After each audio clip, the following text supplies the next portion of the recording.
Ak necháte líšku, aby si každý deň prišla po sliepku či kačicu, onedlho si príde aj pre vaše ovce a jahňatá. Nezabúdajme na to vždy, keď odpúšťame stále dokola, či už svojim priateľom alebo rodinným príslušníkom.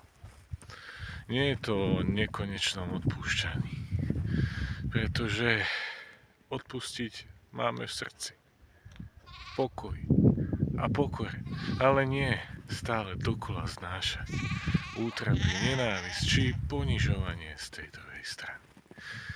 Znášať to nie je ani sveté, ani Božie, a dokonca ani múdre.